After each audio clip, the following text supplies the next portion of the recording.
Esto es la computadora, muy bien. El rey que estuvimos analizando ayer, ¿cómo se llamó el rey muy importante que llevó a cabo reformas importantes en la religión? Que es contemporáneo del rey Isaías. El rey Ezequías. Ezequías, perfecto. ¿Cuáles son las reformas que llevó a cabo este hombre? Reformó el culto en primer lugar. Muy bien, reformó el culto, perfecto. ¿Qué más hizo? Quitó la idolatría. Quitó toda la idolatría, muy bien. ¿Qué más? ¿Qué más hizo? Limpió el templo. Muy bien, limpió y abrió el nuevo templo de Israel. ¿Qué más realizó este hombre? Celebró las Pascuas. Perfecto, reanudó la celebración de las Pascuas, eliminó la idolatría. ¿Y qué más? Organizó el culto, el turno de los sacerdotes y también de los levitas. Y algo más muy importante también que tiene que ver con la administración o la financiación del templo de Jerusalén.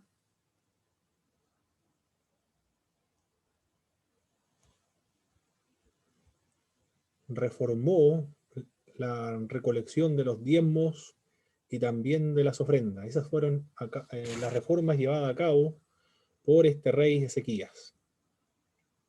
También estuvimos analizando y estudiando los libros de Segundo de Reyes. Vimos a Ezequías, a Manasés, ¿sí?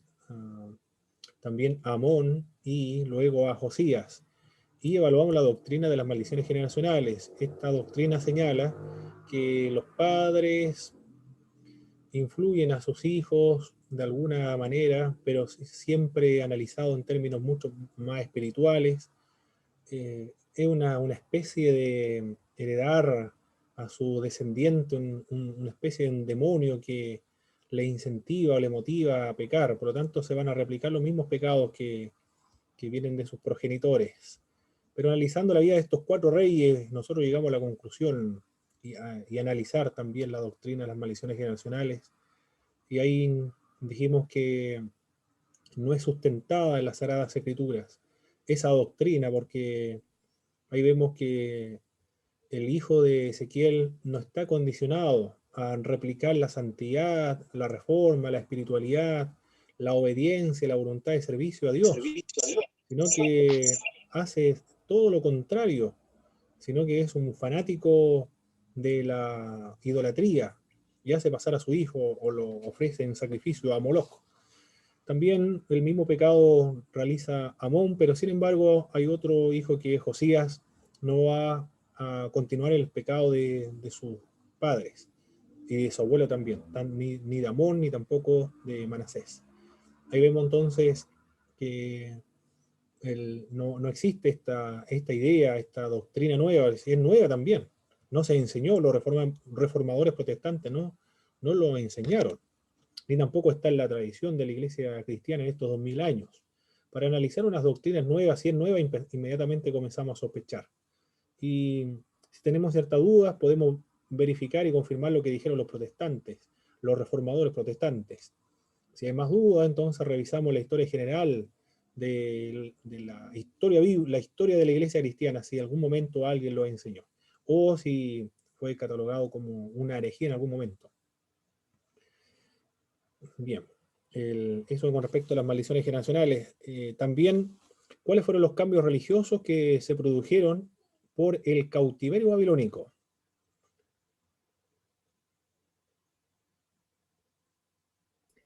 Hubo una relación más personal con Dios. Muy bien, eso fue un cambio religioso, una relación ahora ya no era de manera colectiva, sino que cada uno iba a tener una experiencia con Dios. ¿Qué más? Surgieron las sinagogas. Perfecto, que va a ser el centro de adoración, de servicio, de estudio de las Sagradas Escrituras y conservación también de su identidad cultural. Muy bien, ¿qué más?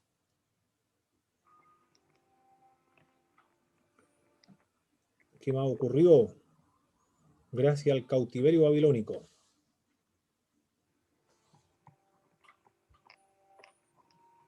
Abandonaron por completo la idolatría. quedaron limpios para siempre de todo rastro idolátrico. Nunca más los judíos van a relacionarse con ningún culto idólatra. Le hizo muy bien entonces el cautiverio babilónico. La fe fue mucho más firme y también mucho más clara. Anterior a este evento que fue traumático para la historia de los judíos, ellos no tuvieron nunca, por lo menos la masa del pueblo, una idea monoteísta, sino que estaba mezclado con politeísmo, o en algunos casos también estaba mezclado con enoteísmo, monolatría también, o animismo. Todo eso podemos ver en los conceptos religiosos que existían en el pueblo de Dios, pueblo bíblico, aquellos que estaban encargados de transmitir la verdad y la revelación de Dios a la futura generación, a todos los pueblos. Enoteísmo, ¿a qué se refiere enoteísmo? Creen en muchos dioses, pero hay un Dios principal. A eso se refiere la doctrina enoteísta. Muchos dioses, pero hay uno principal. Los judíos, antes del cautiverio babilónico, creían esta enseñanza o este concepto respecto a Dios. Creían que había muchos dioses. No creían, no estaban convencidos de que solamente Jehová era el único y los otros no existían, sino que para ellos había muchos dioses. Y Jehová era el principal. Y algunos también tenían esta misma idea. Había muchos dioses, pero ellos solo adoraban a Jehová. Pero en su mente, en su cosmovisión, ellos pensaban que existían otros dioses. Y también idólatra o practicar el politeísmo. Alternaban la adoración entre Aserá, Baal, Moloch y todos los dioses de todos los pueblos sobrevivientes a la limpieza que Dios le dijo al pueblo hebreo que debían llevar a cabo en Canaán.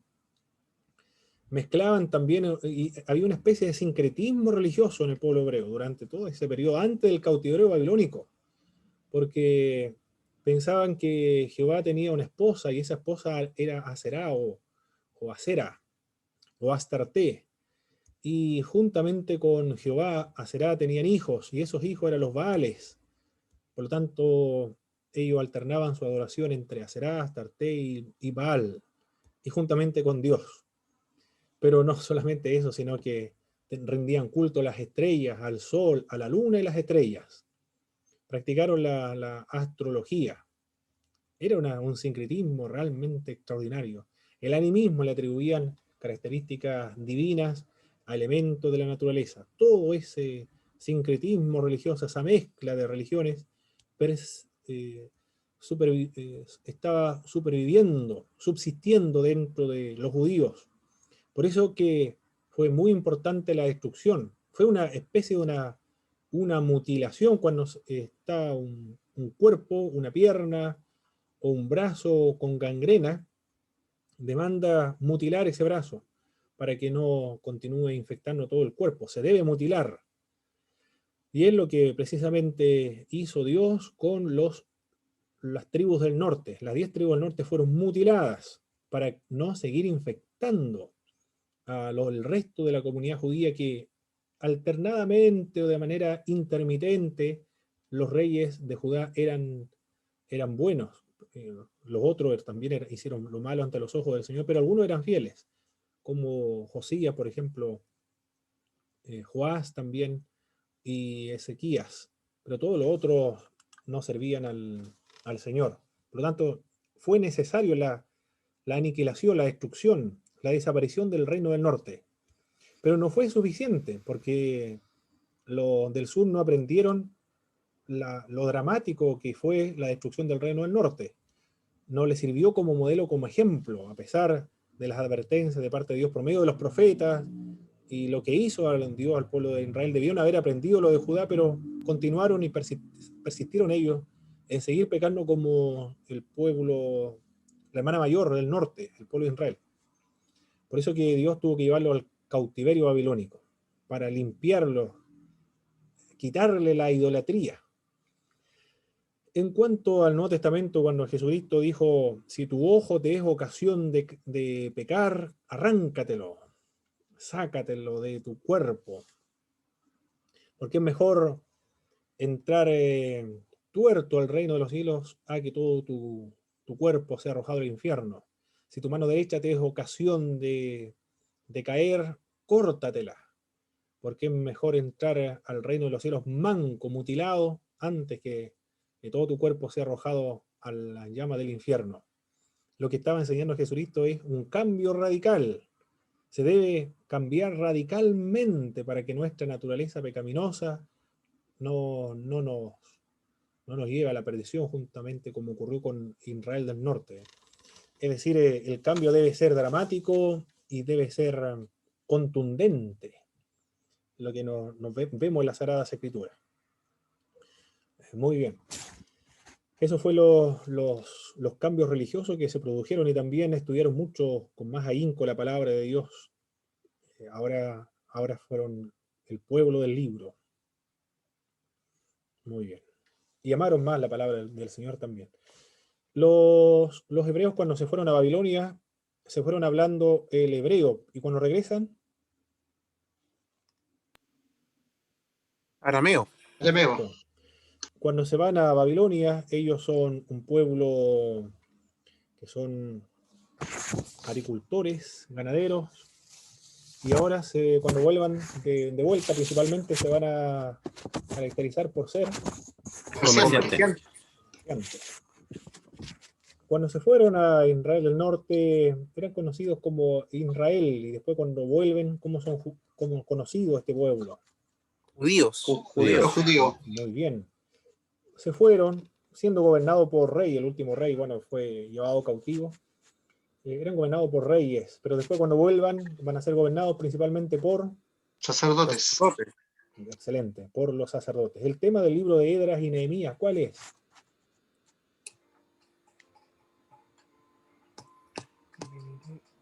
Si queremos resumir todo el libro de Esdras y Nehemías en una sola frase o oración.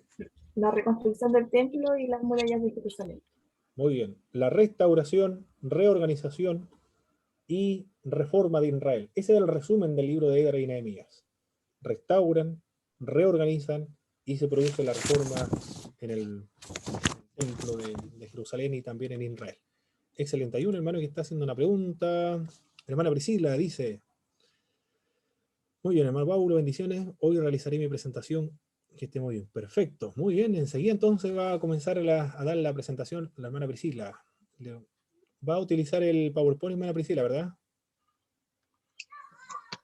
Hola, hermano Pablo, bendiciones. Bendiciones, hermana Priscila. No, mi amado hermano, Muy bien. no puedo realizar el PowerPoint. No Tuve importa. problemas con mi notebook. Ya, Perfecto. Así nomás ya. entonces. Ya, hermano. Amén. Adelante, tiene 10 minutos. Ya no, hermano. Al tiro comienzo. Bien. Dios les bendiga, hermanos. Doy comienzo a mi disertación. A mí me tocó el libro seminario de Introducción al Antiguo Testamento por John Drain, de la página 98 a la 104. Lo que pude resumir es que el autor nos da a conocer que el futuro rey de Israel era diferente a Saúl, incluso superior a Saúl. Así nos describe el autor en esta página que me tocó hablar. Como título, me tocó hablar sobre David, desde sus inicios, su posterior reinado, los logros que él realizó y también su fracaso. Y eso es lo que yo voy a resumir en este momento en mi disertación. Como yo les hablaba, el autor nos da a conocer que el futuro rey de Israel era diferente a Saúl. Hace un contraste, unas diferencias que hay entre estos dos reyes que estuvo el pueblo de Dios, y que según los autores deuteronomistas es considerado como el héroe nacional más grande, además de ser considerado como el autor de los salmos y del que se contaban las historias más populares. Posteriormente, el autor hace una comparación entre la historia de estos dos reyes, enfatizando que las historias de David tenían gran destreza artística y literaria, y poseyendo una gran cantidad de material literario. Esto es un 70%, explicaba aquí el autor. Posteriormente su hijo Salomón se relataba también, y al final Saúl, que no tenía mucha cantidad de material literario. Posteriormente vemos el ascenso de David al poder. El autor explica que David debió haber poseído un talento extraordinario para llegar al poder. Vemos también cómo nació e incrementó la envidia diabólica de Saúl a David. al ver al pueblo de Dios cantando alabanza a David por su victoria hasta llegar al punto de perseguirlo y matarlo. Después vamos a hablar sobre el exilio de David también, que formó alianzas con los filisteos uniéndose estrechamente al rey Aquis. Aquí vemos que David, por la consecuencia, porque Saúl le tuvo envidia a David, él tuvo que huir porque él lo perseguía, como conocemos la historia en las escrituras, lo perseguía por la envidia que le tuvo David. Entonces él se fue al pueblo enemigo de Dios, que es Filistea, y se unió estrechamente al rey Aquis. El autor hace un contraste en el destino de Saúl y de David. Saúl se suicida. Se veían los minutos, Julia, yo no sé por qué. Saúl se suicida y David se fortalece. Esto sucede después, posteriormente, de una guerra. Saúl tuvo esa catástrofe, ese resultado, y David se fortalece. Las tribus del sur ya lo reconocían como su jefe por sus aptitudes en la batalla y su protección hacia el pueblo de Judá durante más de 7 años y medio. Posteriormente, el autor nos dice que en 1 Samuel, capítulo 5, versículo 1 al 5, público septentrional, le promete fidelidad a David. Dios le confirmaba el reinado de David, después convirtiéndose así en el rey de Israel. Dios cumplió su promesa con David hasta que por fin llegó a ser rey, después de unos años, y David consiguió unificar al pueblo de Dios formando un estado centralizado, donde puede emerger un fuerte sentido de identidad nacional, otorgando una completa estabilidad al pueblo de Dios. Y este es el tema principal de lo que quiere hablar el autor en estas páginas que me tocó resumir, que David consiguió unificar al pueblo de Dios, como ningún rey más lo hizo, en este caso Saúl. Y los cambios posteriores al reinado. Aquí hablamos sobre la capital. Hebrón carecía de una buena ubicación, ya que se encontraba muy al sur, una mala ubicación, y el norte no poseía una buena organización. Entonces David formó una nueva capital, que esta se llama Jerusalén, ciudad conquistada por David y sus tropas. Los logros de David con respecto a Jerusalén. Él la conquistó, escalando un pozo de agua que abastecía la ciudad. Hizo desaparecer toda barrera para la unidad del nuevo reino. Qué maravilloso lo que logró David, cosa que Saúl no pudo realizar. Y las características de esta nueva capital es que no pertenecía a ninguna de las tribus. Era la ciudad que aislaba el norte del sur en tiempo de Saúl y una ciudad-estado independiente. David le tomó mucha importancia en preservar también los lazos importantes de su pueblo con el pasado. En este caso, el compromiso religioso de David con respecto al arca de la alianza. La importancia para las tribus, la importancia que tenía esta arca de la alianza en las tribus, era un símbolo permanente de su existencia. Recordaba la huida de Egipto, en la alianza con Dios en el Sinaí, y también era un culto común a Dios que los mantenía unidos. Y eso David lo sabía. Entonces, por eso tomó mucha importancia al arca de la alianza.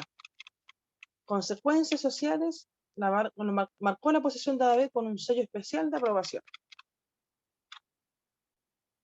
Después, los logros de David, que podemos destacar, derrotó a los enemigos de Israel, un político que unió a Palestina como nunca antes ni después.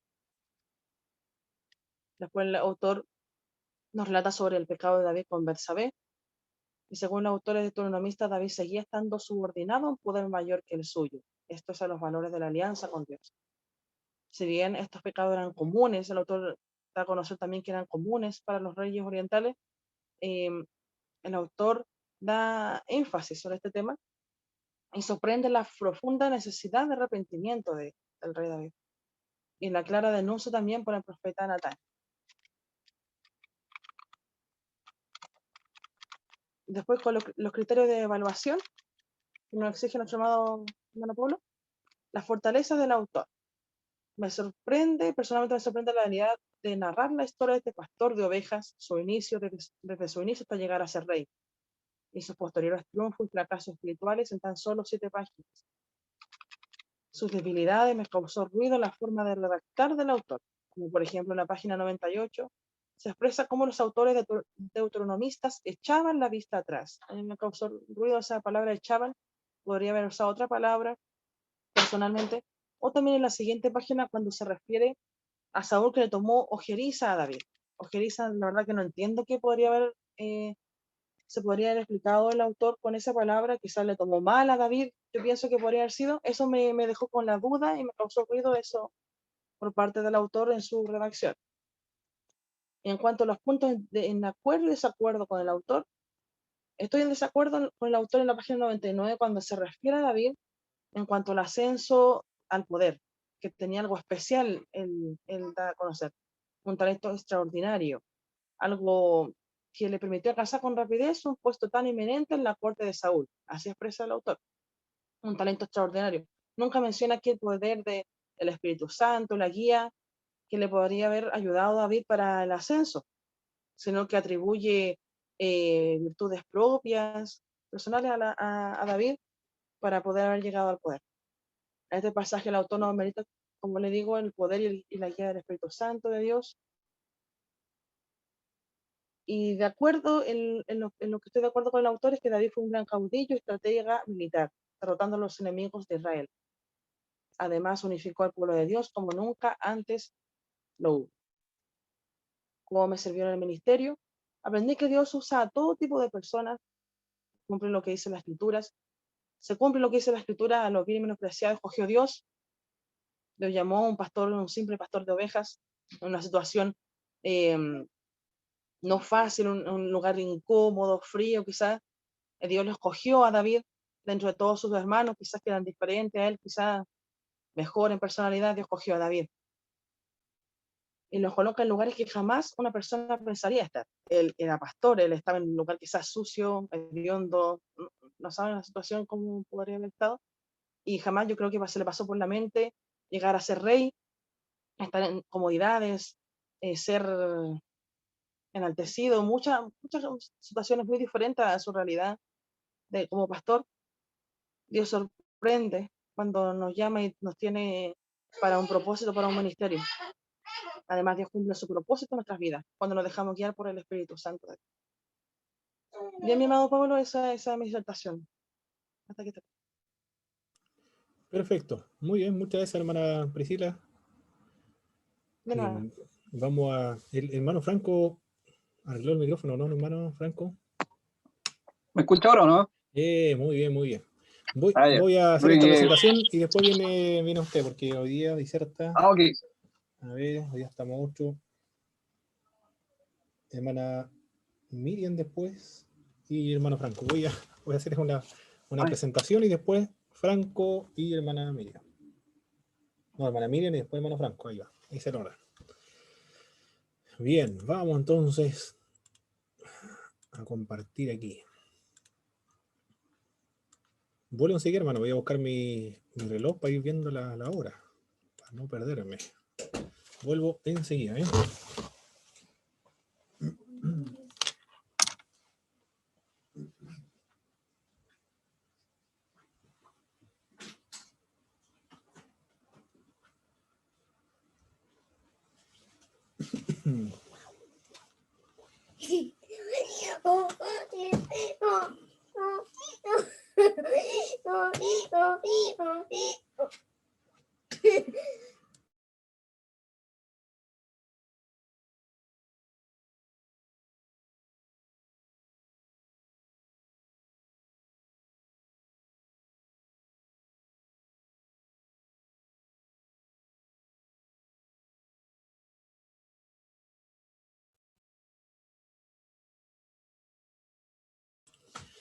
Muy bien, mis hermanos. Vamos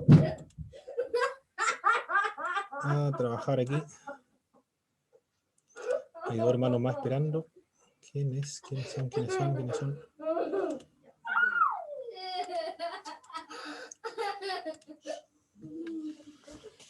Muy bien. En el segundo regreso, hubieron dos regresos. El primero fue en el año 538. El que lideró el primer retorno, ¿cómo se llamaba? El judío. Zorobabel. Perfecto, Zorobabel, excelente, muy bien. El segundo retorno ahora va a ser dirigido por Edras y sus compañeros llegan a a Jerusalén.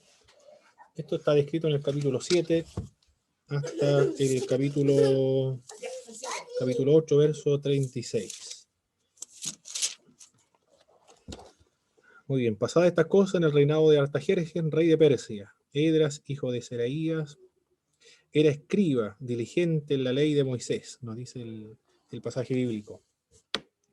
En el verso 10, con respecto a Edras, se nos presenta una característica de él, dignos de imitar. ¿Cuáles son las características de este varón de Dios? En el Antiguo Testamento, hermano Gabriel Alarcón, por favor, en el capítulo 10 nos encontramos, capítulo 7, perdón, en el verso 10.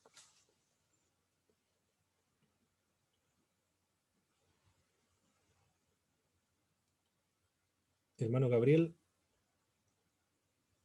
capítulo 7, verso 10. A ver, alguien está en el chat. ¿Hola? Sí, Sí, lo hermano escucho. Gabriel. Lo escucho. Sí, hermano Gabriel. Estamos en el capítulo 7, verso 10, y vamos a ver, a determinar cuáles son las características de Edras. Ok. El libro de... Estoy buscando. Muy bien. Capítulo 10, me dijo. Capítulo 7, en el verso 10. Esdras 7:10. Esdras... ¿Dónde estás?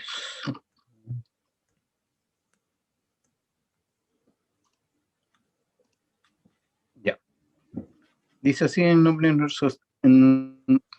nuestro Señor Jesucristo. Amén. Así fue, por Edras había decidido estudiar y obedecer la ley del Señor y enseñar sus decretos y ordenanzas al pueblo de Israel. Carta de Artajerjes a Esther. ¿O es solamente el capítulo 10? No, solamente el verso 10. Ya, Okay. vamos a listar acá las características de este hombre. ¿Cuáles fueron? ¿Qué nos dice ese pasaje bíblico? Lo primero, ¿qué hizo Edras? Había preparado su corazón. Preparó su corazón, preparó su corazón para el hermano Gabriel leyó otra versión bien actualizada de la Biblia. Inquirir la ley de Jehová. En la Reina Valera dice inquirir. Vamos a anotar esta, inquirir en la ley. Qué hermoso, ¿eh? Preparar su corazón para inquirir en la ley de Jehová.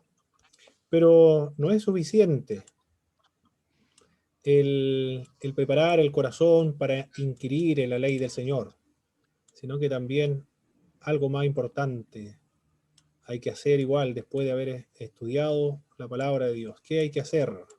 Enseñarle al pueblo. Cumplir la palabra. Antes de eso, cumplir la palabra. Vamos a poner en mayúscula ya, palabra. Vamos inmediatamente a hacer la aplicación ahí, cumplir la palabra. Perfecto, eso es una, cumplir la palabra. Es decir, la palabra se aprende, pero para aprenderla se debe disponer el corazón. Pero también nosotros debemos estar conscientes de que esa disposición del corazón es puesto por Dios también dentro de nosotros. Ni siquiera esa hambre por la palabra de Dios viene de nosotros mismos para que sea considerado como una virtud en el creyente, sino que es puesto por Dios, esa sed de conocer la palabra de Dios. Pero no es suficiente tampoco, hay que cumplir o hacer la palabra, ponerla por obra o practicar sus enseñanzas. Bien, esa es un gran desafío ese para todos nosotros, el cumplir y hacer la palabra, ponerla por obra, guardar sus enseñanzas diariamente. Y después, entonces, ¿qué más dispuso Edras? Enseñar. Enseñar también. Enseñar. Enseñar la palabra de Dios, enseñar la ley. Esas tres cosas entonces fue lo que hizo Edras. Preparó su corazón para estudiar la Biblia, una disposición que es puesta y originada, o nace, o es despertada de parte de Dios. Porque ¿quién va a tener hambre por las cosas espirituales como a estudiar la palabra si es un incrédulo, por ejemplo? Está convertido esa persona. Una vez que está convertido, Dios mismo pone esa hambre y esa sed por conocer más la palabra de Dios. Pero también debemos disponer nuestro corazón, porque es una colaboración divina humana después de todo, en tratar de cumplir o disponer también la voluntad nuestra y nuestro corazón en hacer cumplir la palabra de Dios para enseñarla a los que vienen detrás, las personas nuevas que se convierten al Evangelio, a los que requieren el discipulado, el evangelismo, en fin. Muy bien, esas son las virtudes que podemos ver acá de Esdras. Muy, muy hermosas las virtudes dignas de imitar. Esdras y su compañero llegan entonces a Jerusalén, nos dice el capítulo 7, en el reinado de Artajerjes. Es un escriba, es diligente la ley de Moisés, conoce muy bien la ley. Podríamos decir que Esdras actualmente sería un biblista. Esa es la función que cumple este hombre, un moderno biblista. Biblista. ¿Quiénes son los biblistas? Son aquellos que trabajan con el texto, pero en los originales. Y Esdras, cuando lee la Biblia, lo está leyendo en el hebreo, porque en ese idioma se escribió. Por eso que los levitas y las otras personas que están escuchando lo que están leyendo Esdras deben traducir el mensaje. Pero no solamente realizan este trabajo de la traducción, sino que también deben aplicar el mensaje, lo que se está leyendo. Y cuando se traduce el mensaje, se aplica el mensaje, entonces despierta en el pueblo ese gozo, esa alegría de escuchar la voluntad de Dios. Es Dios mismo el que está hablando al pueblo de Israel. Pero hay un proceso, ese es un proceso hermenéutico. La hermenéutica significa interpretación. Es toda una teoría de interpretación y de aplicación del pasaje bíblico. No concluye la hermenéutica hasta que se aplique el mensaje. Y aquí estamos viendo un trabajo, un ejercicio hermenéutico, porque primero Esdras está leyendo el hebreo y los traductores lo están traduciendo al arameo, porque lo que están ahora en Jerusalén son de habla aramea. Debe traducirse el mensaje al idioma arameo, pero tampoco es suficiente la traducción, deben alguien ponerle el sentido de lo que quiere decir ese pasaje bíblico. Eso tiene que ver con la aplicación del mensaje. Es el trabajo de los predicadores, profesores de escuela dominical también, de este ejercicio hermenéutico muy importante. Preparó su corazón para inquirir la ley de Jehová, para cumplirla y también para enseñarla al pueblo en general. Es enviado como responsable del retorno a Jerusalén en el capítulo 7, en el verso 25 nos dice el pasaje bíblico. No pidieron ayuda militar porque le dio vergüenza, eso dice Esdras. Yo le conté a Artajerjes el poder de Dios y que Él nos puede proteger y su mano está a favor de nosotros para librarnos de nuestros enemigos. Entonces, después de haberle dicho todo eso, haberle predicado, haberle indicado al rey quién era Dios, entonces, ¿cómo ahora yo le voy a pedir una escolta militar para que me custodie en el camino a Jerusalén de regreso? Después el rey va a dudar de mi fe en Dios. ¿Cómo puede hablar acerca de un Dios tan grande y ahora está pidiendo escolta militar? Por eso no pide ayuda para su regreso. Pero lo que encontramos acá con lo que hace Artajerjes, sigue la misma política de Ciro. Él está en el capítulo 7, verso 15. En el capítulo 15 nos dice el verso bíblico, hermano Alexis Macé, por favor, en el verso 15. El capítulo 7, profe. Correcto, hermano, por favor. Dice, y a llevar la plata y el oro que el rey y sus consejeros voluntariamente ofrecen al Dios de Israel, cuya morada está en Jerusalén. Muy bien. El rey entonces le da plata, oro, y sus consejeros también, voluntariamente, al Dios de Israel. Es decir, el rey, el conquistador de Babilonia, se presenta como el libertador, Ciro, él es descendiente de Ciro, el siguiente rey de Ciro, como libertador de todas las naciones que se encuentran esclavizados o esclavos en Babilonia, y financia la reconstrucción del templo de Jerusalén. La plata y el oro tienen una finalidad. ¿Cuál es esa finalidad, hermano Robinson Jara, en el verso 17? ¿Cuál es la finalidad de ese oro, de esa plata, que el rey y sus consejeros voluntariamente le entregaron a Edras para que lleve a Jerusalén? En el 7:17, hermano, ¿cierto? Por favor, hermano Robinson, ¿sí? 7:17 dice así: comprarás, pues, diligentemente con este dinero becerros, carneros y corderos, con sus ofrendas y sus libaciones, y los ofrecerás sobre el altar de la casa de vuestro Dios, la cual está en Jerusalén. Muy bien, el oro, la plata, que voluntariamente entonces el rey y sus consejeros le dan a Edras para llevar a Jerusalén. ¿Cuáles son las finalidades, de acuerdo a lo que leímos en ese pasaje bíblico? Aquí todos los hermanos pueden participar. ¿Cuál es esa finalidad? ¿O el propósito?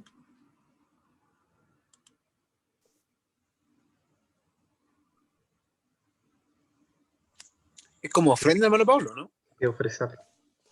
Eso es. Ofrenda.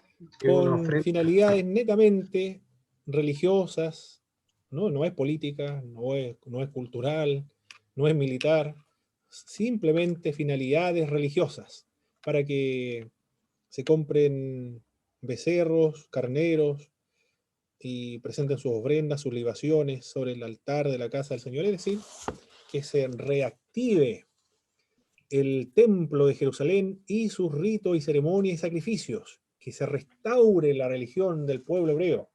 Qué increíble esto, ¿ah? ¿Eh? Un rey pagano, uno que no es servidor de Dios, está financiando económicamente la activación del culto sagrado. Claro, ahí vemos que Dios es el dueño del oro y la plata, y Él hace que los paganos inviertan para la activación del culto del rey. Aquí vemos que el dinero, los tesoros, está proveniendo del Estado.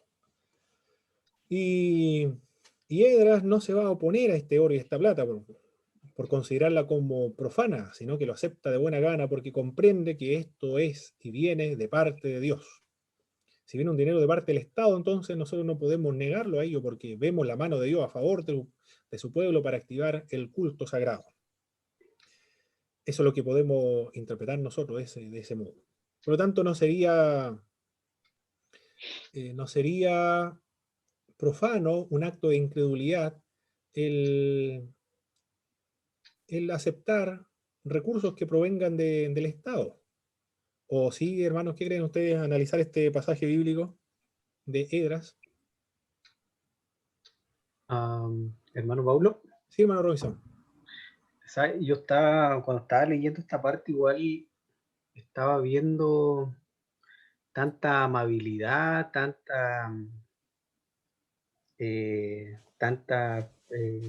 no sé, dando tanta facilidad, decía yo, a un pueblo que un rey que era pagano, como decía usted igual, y ofrendas y todo el cuento para que puedan ir y llevarlo a Jerusalén.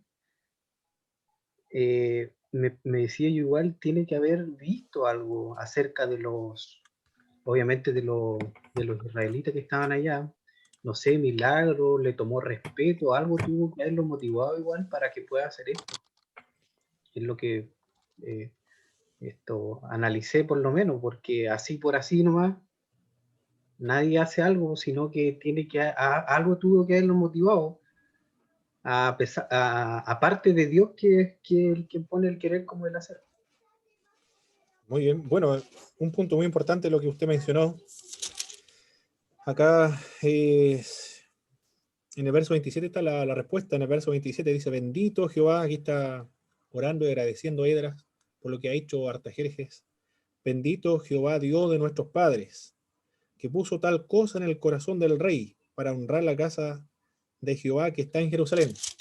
Si el rey le va a dar oro y plata para activar el culto y las ceremonias religiosas en Jerusalén, es porque Dios puso en el corazón de Artajerjes esta ofrenda, o dar esta ofrenda. ¿Algún hermano tiene? Pablo, Sí, hermano Christopher. una consulta referente a Esdras. ¿Usted sabe si estaba en cautiverio también Esdras o no? Cuando nace, se crece y organizan el segundo retorno, o se encontraba en cautiverio igual que los judíos en aquel tiempo, ¿o no? Sí, estar en cautiverio. De hecho, él va a Jerusalén y después tiene que regresar nuevamente. Del mismo modo que ocurre con Nehemías. Son funcionarios públicos, ellos no se mandan solos, son funcionarios, no son libres. En el imperio de Medo-Persa no son libres. Están bajo el control del imperio de los Medos y de los persas. ¿Algún otro hermano respecto a esta pregunta de recibir financiamiento de parte del Estado? ¿Será legítimo o será un acto profano y de incredulidad? Bueno, eso depende también de las congregaciones, porque los hermanos están mucho más activados, están más motivados también cuando venden empanadas. ¿Qué más venden? Hacen curanto, ofrendas, de todo, para financiar un templo. Y cuando se construye un templo hermoso, grande, la persona, el hermano se siente parte de ese pueblo, de ese grupo, de esa construcción. Pero si viene del Estado, ya el valor es diferente, no es lo mismo. Yo creo que por la ayuda social igual que presta la iglesia, pues entonces los que están rigiendo una ciudad o algo, ven eso también, pues entonces puede ser que lo motive eso a que, como la iglesia hace una ayuda social, quieran también ser parte de ello. Muy bien. Ciro. Creo, profesor. Sí, Manuel Alexis. O sea que no hay problema en que el Estado pueda hacer donaciones a la iglesia en cuanto a la obra que realiza la iglesia, hablando de nuestro país, porque sabemos que en otros países también se realiza, en Estados Unidos, sobre todo que la gran mayoría son cristianos. Pero la iglesia, el tema está que la iglesia es la que no tiene que comprometerse con el Estado. Perfecto. Porque Sí. ocurre siempre cuando hay temas de votaciones, que llegan muchos políticos ofreciendo ayuda, pero siempre a cambio de. Entonces, yo creo que no hay ningún problema en que el Estado pueda ofrendar o entregar alguna donación económica, pero es la iglesia la que tiene que tener cuidado en no comprometerse, en no comprometer el voto o no comprometer alguna situación, algún credo, alguna ley también, que no nos pueda favorecer. Entonces sabemos que Dios usó a los reyes y también Dios usa a los presidentes en estos tiempos. Perfecto, hermano Alexis, muy, muy importante lo que acaba de mencionar. En Estados Unidos, hermano, hay una universidad muy importante evangélica de un gran prestigio, que es la Universidad Fuller, una universidad teológica. Y tuvo conflicto con el Estado, porque el Estado financia a Fuller, por eso que tienen un excelente, muy, muy nivel académico, y gran prestigio también. Pero tuvo conflicto por este tema de la homosexualidad, porque habían estudiantes que eran homosexuales. Y lo expulsaron de la universidad por su orientación homosexual y orientación sexual, por considerarlo como una inmoralidad para los recursos internos de la institución de Fuller. Se logró defender Fuller, porque dentro de aquella institución hay normas internas y la inmoralidad sexual está condenada, pero no solamente la práctica homosexual, sino adulterio, fornicación, en fin. Todo lo que es inmoralidad sexual está sancionada, son normas internas de esa institución. Logró salvarse, pero ya el Estado estaba comenzando a presionar a la institución para que no cometieran esta discriminación con los homosexuales. Y ya estaban pensando en quitarle la financiación, imagínense. Por eso que es complejo ese tema. Acá en Ciro, no vimos Ciro, pero Ciro es considerado como uno de los magnáminos, si es el término, misericordioso, que fomentó la libertad de culto, y de hecho es así, era misericordioso, fomentó la libertad de culto, la libre determinación para los pueblos. Mire todo lo que hizo este hombre, la libre determinación, la autonomía política de todos los pueblos. Fomentó todas las religiones, ofreció ayuda económica para los cultos de todas las religiones y de todos los dioses del imperio. Pero él es un político, no hay que olvidarse de eso. Ciro, estamos hablando de Ciro. Es un político. Todas estas ayudas que le está brindando al pueblo hebreo tienen finalidades políticas. Le está dando autonomía política, le está dando libre determinación, le está dando libertad de culto. Pero sus finalidades son políticas. Él necesita tener en la frontera del imperio medo-persa, en las fronteras, ¿cuál es la otra potencia? Egipto, eventualmente, podría levantarse en armas. Por lo tanto, necesita naciones aliadas al Estado, que se sientan contentas, que le dé esa sensación de libertad, aunque sea falsa, pero por lo menos son felices. Se autoengaña a los pueblos que están bajo la sumisión o bajo el poder de los medos y los persas, se autoengañan, pero están felices, están contentos porque ellos tienen sus propios gobernantes, tienen libertad religiosa, los medos persas financian el culto, no tienen ningún problema, están ahí contentos, no tienen libertad totalmente política, no pueden hacer lo que quieran, pero están contentos en esa situación. La estrategia que emplea Ciro el medo persa es netamente política, es un político, es como político aquí en Chile, puede ser un agnóstico, agnóstica, y puede ir a los tedeum evangélicos, puede aprenderse una alabanza, cuál grande es él, y lo canta, e incluso hasta puede cerrar sus ojos para concentrarse, porque está la tela y lo están enfocando, o también cantan firme y adelante y lo cantan de memoria, porque su asesor le dice, apréndase esta alabanza de memoria, para que congraciarse con los evangélicos y así las próximas elecciones van a votar a favor de usted. Apréndasela, vaya a los cultos, esté ahí presente, cante, no sé qué más le dirán, que levanten las manos, no sé, pero están muy entusiasmados cantando estas personas ahí. Pero ellos son políticos, su acción es política, todas sus actividades son políticas, están tratando de su acción, todo lo que hace es una teatralidad. Están actuando con la finalidad de tener votos, beneficios. Es lo que hace Ciro. Y lo que hacen sus sucesores después, como Artajerjes. Son acciones políticas para tener contento a todo el pueblo. No gozan, por supuesto, de la libertad política. Pero Dios está aquí en medio.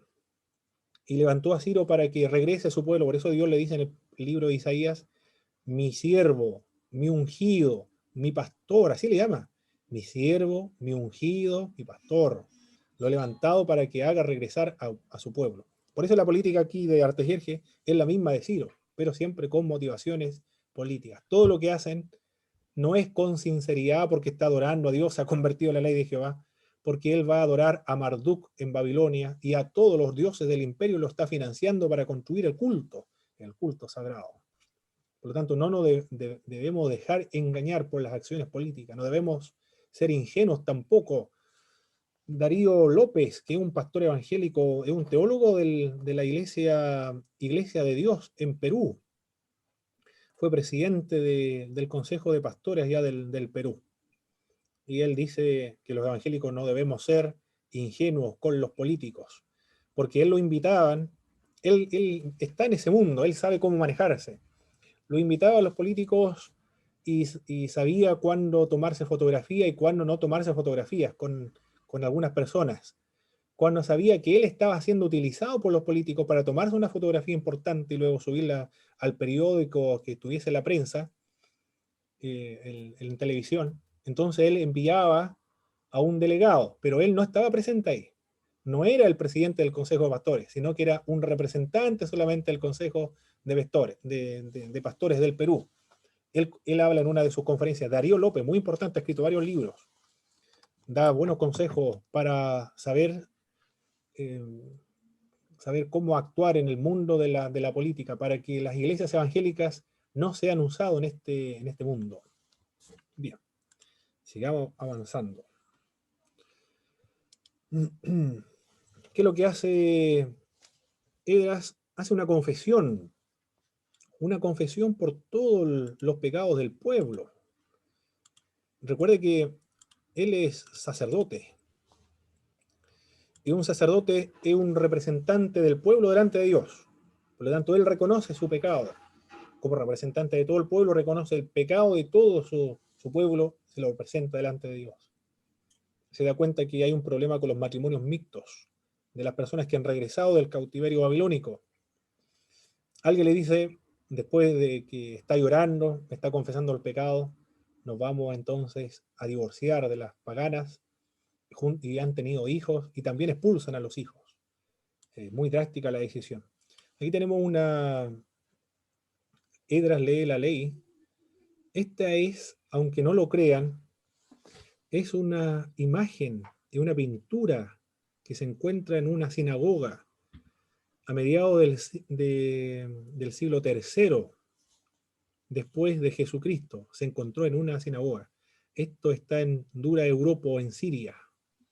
Por lo tanto, no es verdad que los judíos no utilizaron las pinturas en sus centros de adoración, porque esto se encontró en Duras Europos, en Siria, del siglo III, después de Jesucristo.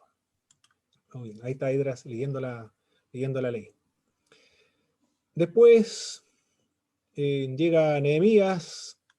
Nehemías también es copero del rey, un funcionario público. Todos ellos son funcionarios públicos. También hace una oración, ora por el pueblo, confiesa los pecados, hay alabanza, hay adoración, hay confesión, hay arrepentimiento, pide perdón también a Dios. Todos esos son los elementos que engloba o encierra la adoración al Señor. Artajerjes envía a Nehemías a Jerusalén para reconstruir las murallas, anima al pueblo a construir los muros. Hay unos trabajos de restauración, los enemigos hacen escarnio de los judíos, se oponen a esta obra, lo menciona el verso 6 y verso 7. Ora a Dios Nehemías, que es lo que hay que hacer en estos casos cuando se sufre la oposición. Nehemías alienta al pueblo a continuar la construcción de los muros. Hay una abolición de la usura. Esto es muy terrible lo que está haciendo el pueblo hebreo, porque ellos son libres. La ley dice que después de 7 años tienen que perdonar todas las deudas, pero los mismos judíos que están esclavos, están bajo el sometimiento de los primeros, de los babilonios y ahora de los medos persas, porque han contraído deuda a sus hermanos, lo han esclavizado y han confiscado sus bienes, sus tierras. Y acá Nehemías le llama la atención duramente. Eso es lo que encontramos en el capítulo 5, verso del 1 al 19. Los enemigos del pueblo hebreo continúan con sus maquinaciones. Nehemías designa dirigentes. Luego se mencionan los que volvieron con Zorobabel. Las reformas de Esdras y Nehemías. Esdras lee la ley al pueblo. Hay un recuento histórico en esta lectura del capítulo 9, capítulo 9 al 10, donde comienzan a hablar acerca, o desde el momento en que salieron de la esclavitud de Egipto hasta la época de la monarquía, pasando por la época de los jueces, los libros históricos, la conquista de la tierra de Canaán. Los habitantes de Jerusalén, los lugares habitados fuera de Jerusalén también son habitados. Se designan los sacerdotes, levitas que subieron con Zorobabel. Se dedica el muro los levitas, los sacerdotes, cantan, se gozan, están todos contentos cuando termina la construcción de los muros. Y luego se asignan las porciones para los sacerdotes levitas de todo lo que se confisca o todo lo que llega en concepto de ofrenda y de diezmos al templo de Jerusalén. Luego hay una reforma de Nehemías, no deja entrar en la congregación a los amonitas ni tampoco a los moabitas, porque no le dieron pan y agua cuando salió el pueblo de Israel de Egipto. Expulsa la cosa de Tobías fuera de la cámara donde antes guardaba las cosas sagradas, porque Tobías es un pagano y el sacerdote se emparentó con él, y todas las cosas que debían ir a los sacerdotes y los levitas eran guardados por Tobías en esa habitación. Se enojó tanto Nehemías que lo expulsó finalmente, y se observa celosamente el día de reposo. Expulsa a las mujeres extranjeras. Todos estos problemas que vemos acá están esquilmando, están oprimiendo, están esclavizando los que tienen dinero a los más pobres. Hay matrimonios mixtos, le recuerda Nehemías al pueblo. Salomón cayó en pecado porque se casó con mujeres extranjeras. No hemos aprendido absolutamente nada de la historia y lo que ocurrió y el pecado de Salomón. Y nosotros estamos repitiendo la misma historia, le dice Nehemías al pueblo, porque ellos se siguen uniendo con mujeres extranjeras. Y son muchas personas dentro del pueblo. Se emparentan también, incluso hay un pagano que está en la casa del Señor. No se observaba, al parecer, celosamente el día de reposo. Hay peligro nuevamente en el pueblo hebreo si no hubiese sido por las reformas de Esdras y las reformas de Nehemías. Entonces corre peligro el pueblo de Dios a sufrir las mismas consecuencias que hace 70 años había ocurrido, que era la deportación a Babilonia. Muy bien, esa vez, y eso así concluye esta parte de Esdras y Nehemías.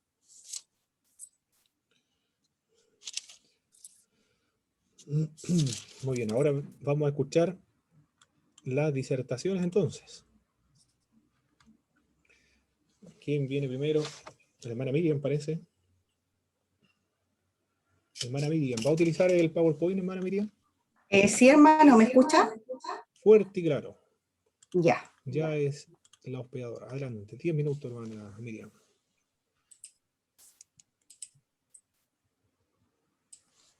Ya, ¿se ve la presentación? Sí. Ya. Bueno, a mí me corresponde hablar de en los libros de los reyes.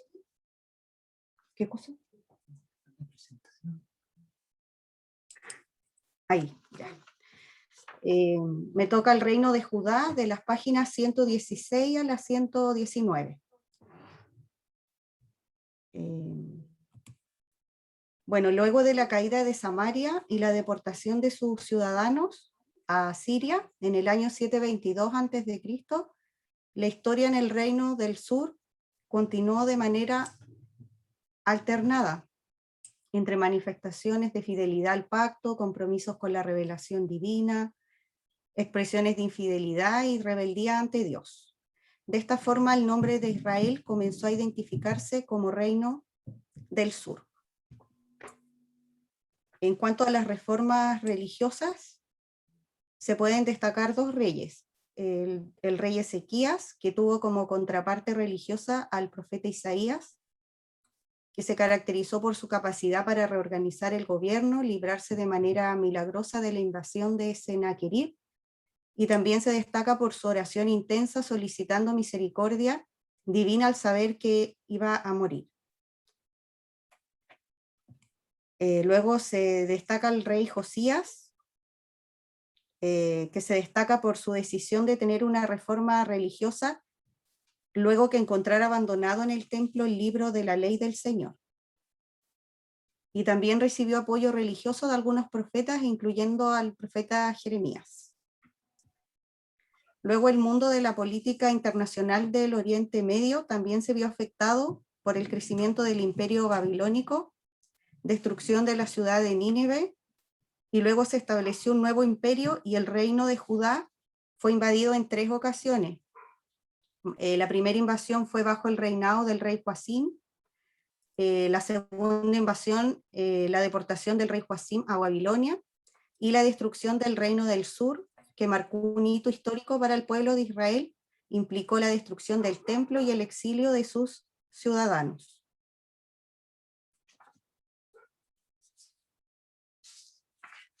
El profeta Jeremías había advertido al rey Sedequías de las consecuencias de sus decisiones, pero sus palabras sabias no fueron oídas, ni detuvo tampoco a los ejércitos babilónicos. El propósito teológico de los libros de los reyes, de acuerdo a lo que dice el autor, es evidenciar la importancia de la fidelidad al pacto como criterio indispensable para el éxito del proyecto político del pueblo, con la institución de la monarquía. El texto también menciona las consecuencias nefastas que tuvo Israel con la idolatría y la infidelidad, también los resultados adversos del sincretismo religioso y la desobediencia. También el texto menciona que la cualidad más importante de un gobernante era llevar al pueblo en el sendero de la fidelidad y la alianza que Dios reveló en el monte Sinaí a través de su siervo Moisés.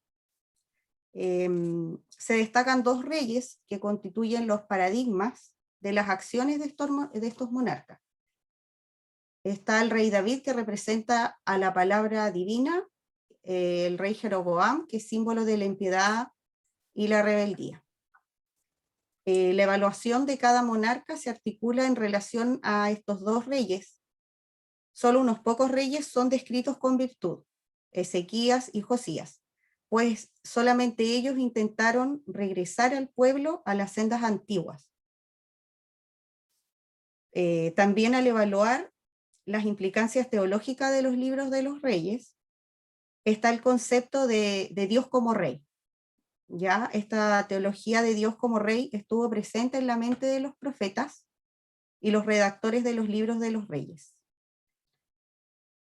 Finalmente no podía prevalecer una institución humana como la monarquía al haber sustituido a Dios, eterno, poderoso y fiel, por monarcas humanos que siempre se caracterizaron por su infidelidad e injusticia.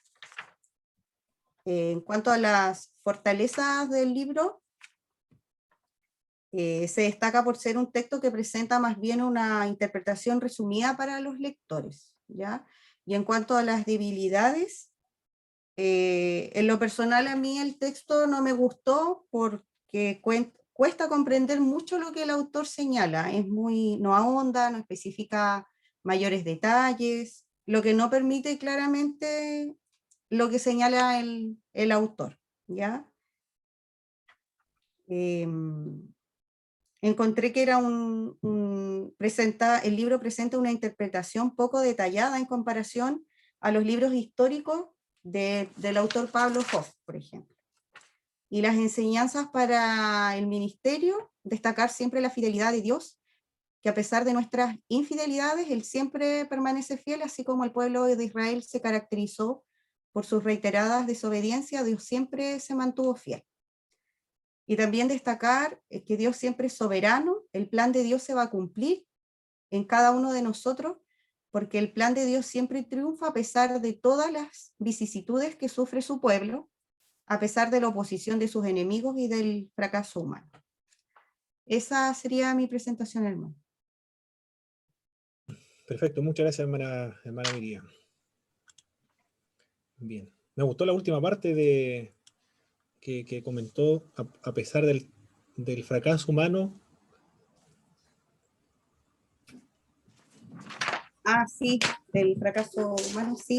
Dios lleva a cabo su propósito, su voluntad, a pesar del fracaso humano. Linda a pesar, y es verdad, eso es lo que vemos en el pueblo hebreo. Vino Jesucristo a pesar de todo lo que hemos visto con el pueblo de Israel. Muy bien. Se cumplió entonces la venida del Mesías, porque ese es el propósito por el cual Dios levantó al pueblo de Israel, la venida del Mesías. Excelente. Ahora vamos a escuchar a nuestro hermano Franco. ¿Se escucha? Fuerte y claro, hermano Franco. Ok.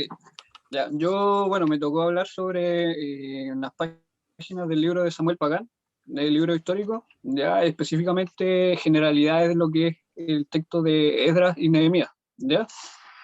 Bueno, básicamente a grandes rasgos lo que habla la parte que me tocó en realidad es sobre generalidades de este texto y algunas características también de los protagonistas que son Esdras y Nehemías, ¿ya? Tenemos que estos dos libros, Esdras y Nehemías, forman parte de, de un gran cuerpo literario que está conformado por crónicas, primera y segunda de crónica, y Esdras y Nehemías, ¿ya? Bueno, se habla, lo que comenta Samuel Pagán acá, que estos libros que tienen una unidad literaria, también una unidad en el estilo del texto, la temática y la etología, ¿ya? O sea que los cuatro, o en realidad los tres textos presentan una unidad en estos sentidos, ¿ya?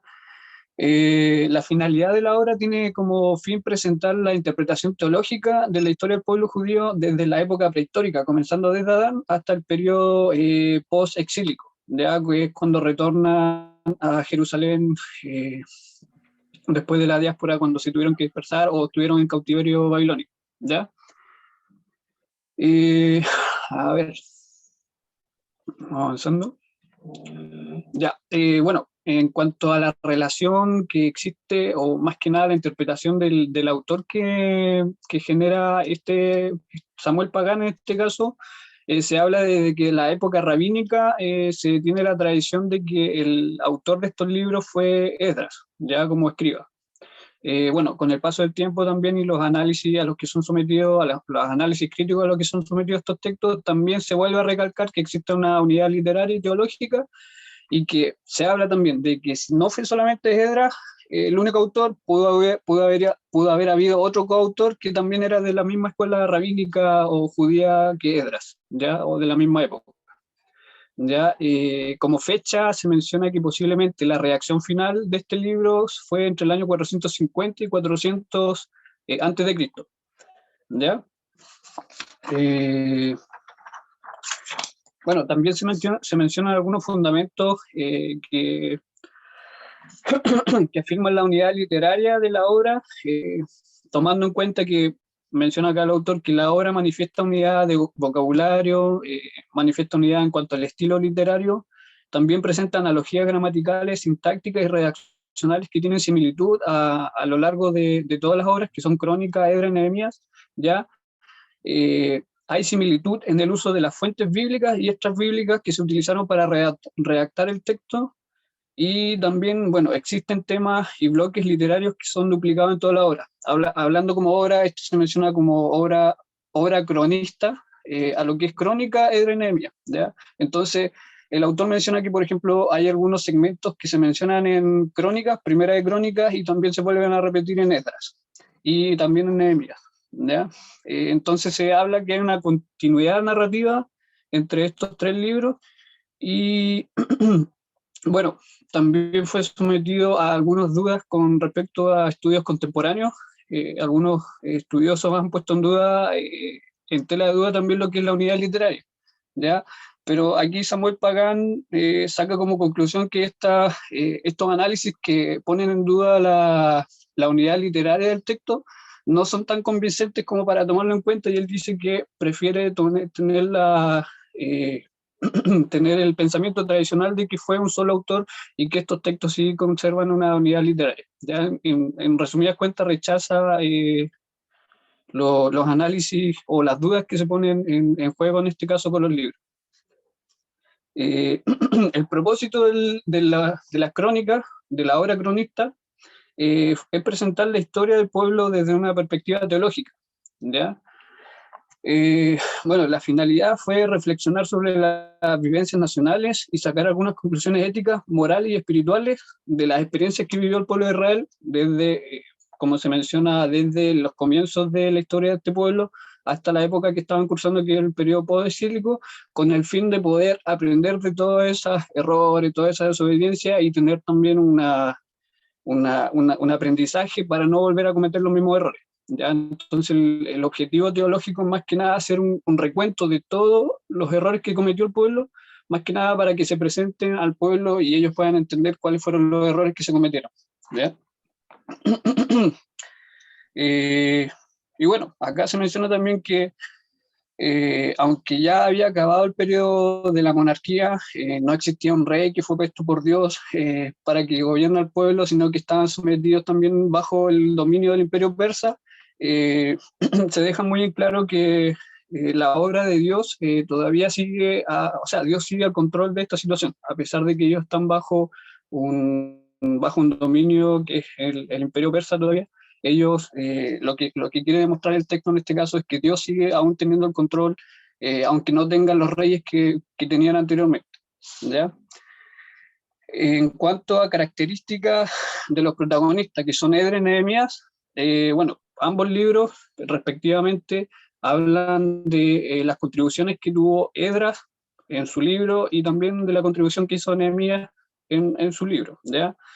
Obviamente ambos desde sus cargos respectivos. Esdras sabemos que era un escriba que estaba metido en todo lo que era el tema de la ley y que él se preocupaba de estudiar la ley y también de ponerla en práctica, ¿ya? Que era una de sus características.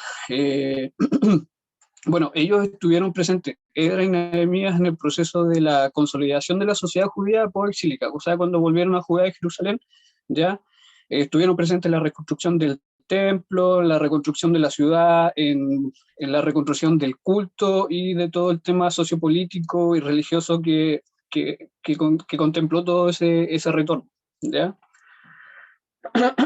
Se habla acá que Esdras era responsable de las políticas hacia la comunidad judía en el Imperio Persa, ¿ya? Y que, bueno, Nehemías por su parte era un alto funcionario de la corte real, ¿ya?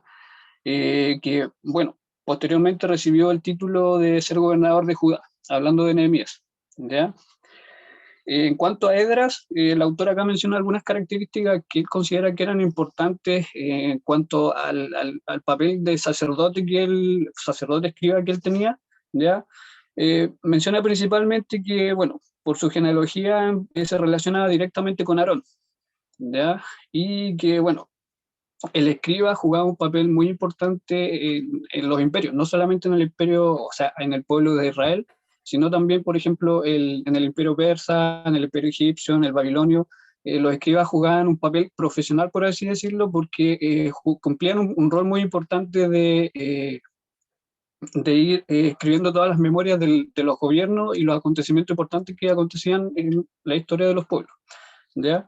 Por lo tanto, bueno, se habla que el papel de Esdras fue muy importante en este sentido, además de que, bueno, él, de alguna manera, los sacerdotes, menciona acá el texto, que tuvieron que, de alguna manera, reacondicionar sus funciones, en el sentido que ya en un momento no podían estar encargados de los cultos, los sacrificios, los holocaustos, porque obviamente no se les permitió en algún momento.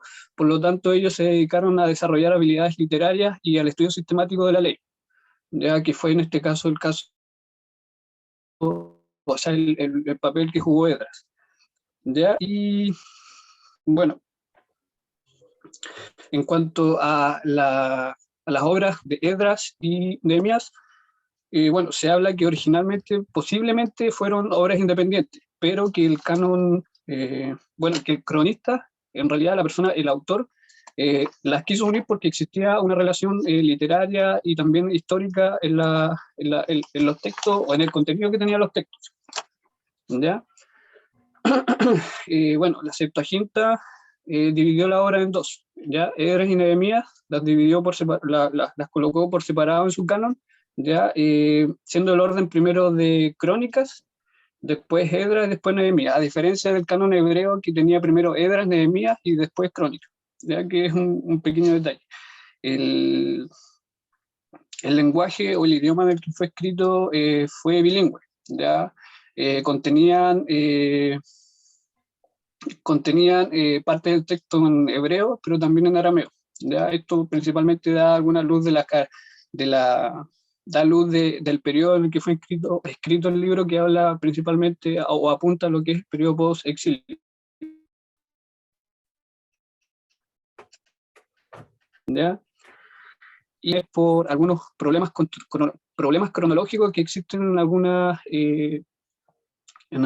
partes del texto en relación a, por ejemplo, que no se sabe cuál de los dos retornó primero a Jerusalén, si fue Esdras o si fue Nehemías, Ya no, bueno, el autor menciona acá que no hay suficiente información en cuanto a los libros, los textos en sí, y tampoco información extra de que pueda aclarar eso, quién fue el primero que llegó o que retornó a Jerusalén, si fue Esdras o Nehemías, ¿ya? Pero finalmente, bueno, aparte de eso menciona también algunos errores cronológicos, como la opción de que Esdras se menciona que volvió en el año 7º del rey, pero se habla que tal vez fue en el año 27º o quizá pudo haber sido en el 37º. ¿Ya? ¿Por qué menciono esto? Porque más que nada que fue uno de los errores que se encontraron y que son como que genera un poquito de controversia en los estudiosos que se dedicaron a estudiar este libro. ¿Ya? Pero finalmente el autor dice que estos pequeños errores que existen no generan ningún tipo de alteración en lo que es el mensaje, por lo tanto él también dice que no los toma muy en cuenta y tampoco juegan un rol importante o generan un gran problema en lo que es el texto o el contenido sí, de los libros. ¿Ya? Así que eso, es más que nada el resumen de la parte que leí. ¿Ya? Bueno, como fortaleza del autor, el texto me fue súper claro, muy fácil de entender, a mi parecer. ¿Ya? Fue claro la información del autor al momento de plasmarla. Y también me parece interesante la opinión que él mismo va generando al momento de presentar ciertos errores o ciertas controversias que se van presentando, en donde él es capaz de establecer su opinión y decir que él considera que tal vez no son importantes en relación a lo que el contenido del texto quiere entregar. ¿Ya? Si bien son o están sometidos a pequeños estudios o se han hecho ciertos cuestionamientos por los errores que podría presentar, él plasma su opinión y dice que tal vez no, o sea, si bien es importante hacer una investigación y obviamente aclarar ciertas cosas, él dice que estas controversias que se presentaron específicamente en este libro no juegan como un rol importante en lo que quiere entregar el mensaje. Eso, como debilidad, no tengo nada que decir en relación al autor, me pareció súper fácil de entender, así que eso. Muy bien, muchas gracias, hermano Franco. En una disertación se habló acerca de las sendas antiguas. ¿Cómo entienden ustedes, hermanos, este término o este eslogan, volver a las sendas antiguas? Desde la perspectiva bíblica, cuando la Biblia habla acerca de las sendas antiguas. Jeremías hablaba acerca de las sendas antiguas. Volver a la palabra, a lo que decía el Señor en relación a los pactos, la obediencia y la desobediencia. Muy bien, eso es, volver a la ley de Moisés, a la obediencia a la ley de Moisés. Eso es lo que estaba hablando Jeremías cuando le dice al pueblo: paraos los caminos y observar las sendas antiguas, caminad por ellas, por las sendas antiguas. Eso se refiere a andar en la ley, en la ley de Moisés. Si queremos aplicarlo ahora, entonces tendría que ser volver a la palabra de Dios y caminar y actuar conforme a lo que la palabra de Dios enseña. Eso es, a grandes rasgos, este término, las sendas antiguas. Pero para que muchas veces en las predicaciones se escucha ese término o ese versículo.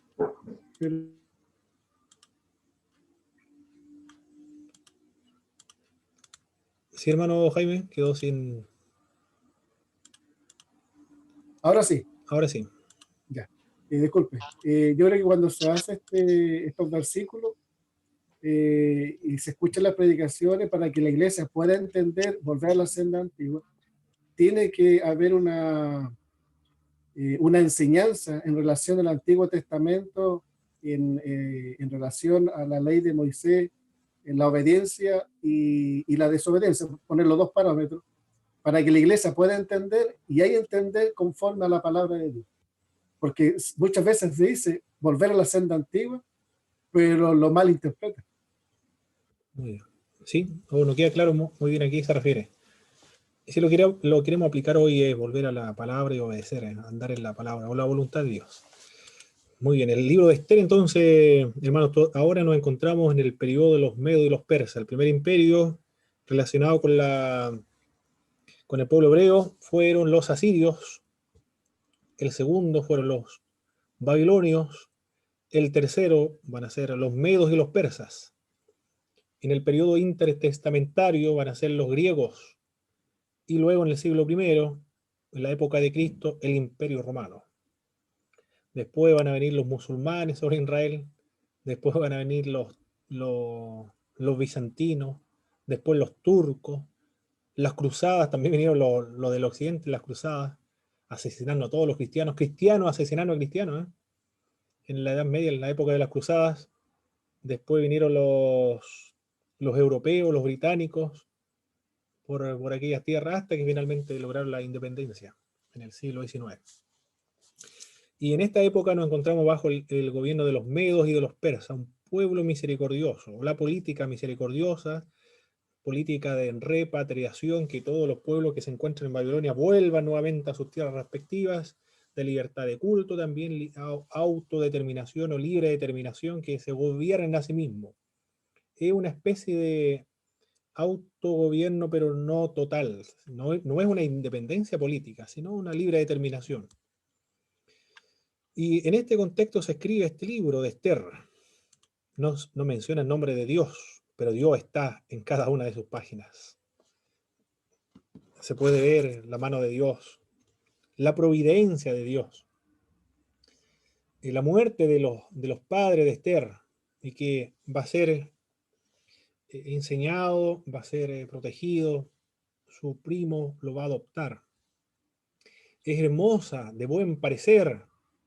Todo esto está bajo la providencia de Dios, para que cuando llegue el momento, el rey, que es Asuero, le llame la atención y la lleve a la corte, y la convierta en reina. Y la ley dice, no pueden pasar el palacio donde se encuentra el rey, porque está penalizado con la muerte. Pero ella, cuando está en una desesperación, entra y dice, si he de morir, que muera entonces. Se entrega a la voluntad de Dios. No se menciona el nombre de Dios, pero vemos a Dios ahí en todas partes. Permea la providencia de Dios, permea cada línea, cada evento, cada episodio que se narra acá en el libro de Esther. Y si extiende, la ley dice, si extiende el bastón, el báculo, indica que ha hallado gracia a aquella mujer que se ha acercado a él. Efectivamente, eso es lo que ocurre, extiende el bastón y haya gracia, y la convierte en reina. Todo esto bajo la mano de Dios lo podemos ver. Hay un hombre que es Agageo, nos menciona que es Amán, Agageo, descendiente de los amalecitas, antiguo enemigo del pueblo hebreo, de todas las guerras que hubieron, guarda rencor, pero no contra Mardoqueo, Amán, sino contra todo el pueblo hebreo, enemigo histórico. Estas enemistades históricas se perpetúan en el tiempo. Por eso es que las guerras, los antiguos todavía recuerdan, las futuras generaciones, las rivalidades antiguas. Lo vemos con los armenios y los azerbaiyanos, Azerbaiyán o Armenia. Y entre otras naciones también. Quiere exterminar al pueblo hebreo. Y le ponen un anillo, se convierte en hombre muy importante, Amán. Pero Mardoqueo no le da reverencia. Se desespera el hombre, tiene todo el poder, pero no se conforma porque Mardoqueo no se rinde a sus pies. Trama una horca para matar a Mardoqueo. Su esposa le dice, arma una horca, vamos a liquidar, a terminar con Mardoqueo. Pero Mardoqueo se entera que hay un complot, quieren asesinar al rey. Y se ve que se confirma aquello y matan, asesinan o terminan con la vida de aquellos conspiradores que quieren conspirar contra el rey. Pero lo más curioso, bajo la providencia de Dios, esto es muy impresionante, muy hermoso estudiar el libro de Esther, que no ocurre nada, no le hacen absolutamente nada a Mardoqueo, no le dan agradecimiento, se olvidan. Pero una noche el rey, Asuero, no puede dormir, como no ha ocurrido en ocasiones a nosotros, no se puede dormir, no se sabe por qué, cuál es la razón, que se levanta y comienzan a observar los libros. Bueno, ahí vemos Dios cómo está actuando en la mano de Dios, que le quita el sueño a ese hombre, para que se levante y vea los libros. Y se le ocurre ver los libros. Bueno, yo le dije que vea los libros, y ahí se encuentra con Mardoqueo. que fue el que denunció a los conspiradores que querían acabar con la vida de Asuero. ¿Qué se hizo con este hombre? Nada. Mandan llamar a Naamán. Naamán se quiere presentar al rey para acabar con la vida de Mardoqueo. Y justamente en esa misma ocasión, esa misma noche, no puede dormir el rey, y le dice a Naamán, ¿qué se hará con aquel a quien el rey quiere darle honor? Y Mardoqueo, Naamán piensa que se refiere a él, entonces le dice que lo monte en un caballo, le entreguen una corona, en fin. Entonces eso mismo hace con Mardoqueo, con su enemigo. El hombre quedó desconcertado. Tiene que ir proclamando por las calles, así se hará con aquel hombre al cual el rey quiere honrar, y lleva a su enemigo, aquel que no se ha humillado ante él. Y después llega muy, muy mal, y se presentan a su esposa y todas sus amistades. Y le dice, ese hombre descendiente de los judíos, ellos conocen la historia del pueblo hebreo, y has caído en mano de ese hombre, de los descendientes de los judíos. Aquel que cae en mano de los judíos va a acabar o terminar mal, porque ya ha comenzado a caer en manos de los judíos, y finalmente van a terminar mal. Y así ocurre. Finalmente ella se convierte en la reina, mandan a llamar en 2 oportunidades, la tercera oportunidad le dice, la reina le dice a Asuero que está muy mal, se siente muy mal porque quieren acabar con todo el pueblo hebreo. No solamente lo quieren, si hubiesen sido para esclavizarlo no sería nada, pero quieren acabar, exterminar al pueblo hebreo. ¿Quién se le ocurrió hacer semejante cosa a ese hombre, a Naamán? Y la ahorcan finalmente.